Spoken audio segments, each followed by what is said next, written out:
বরং আল্লাহ রাসূল সাল্লাল্লাহু আলাইহি ওয়াসাল্লাম তার প্রাথমিক সময়ে তিনি ছাগল চড়িয়ে তার জীবিকা নির্বাহ করেছেন। মুহাম্মদ রাসূল সাল্লাল্লাহু আলাইহি ওয়াসাল্লাম কি চড়িয়েছেন?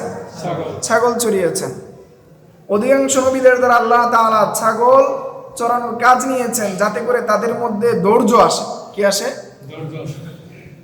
মানে ছাগল চড়ানো একটা কঠিন কাজ। ছাগল এদিক সেদিক বেশি যায়, গরুর চেয়েও কি ছাগল চঞ্চল বেশি, যার কারণে ছাগলদেরকে নিয়ন্ত্রণ করাটা কঠিন।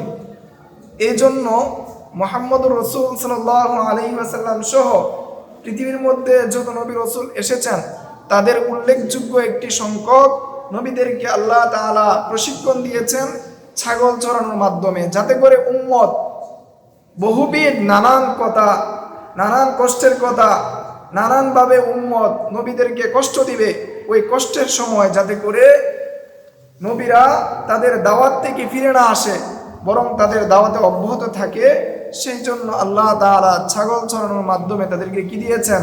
প্রশিক্ষণ দিয়েছেন। আমাদের রাসূল মুহাম্মদ সাল্লাল্লাহু আলাইহি ওয়াসাল্লাম তার প্রাথমিক সময়ে তিনি কি করেছেন? ছাগল চড়িয়ে কি করেছেন? জীবিকা উপার্জন করেছেন। এবং আমাদের নবী মুহাম্মদ রাসূল সাল্লাল্লাহু আলাইহি ওয়াসাল্লাম ব্যবসা করে জীবিকা উপার্জন করেছেন। কি করে জীবিকা উপার্জন করেছেন?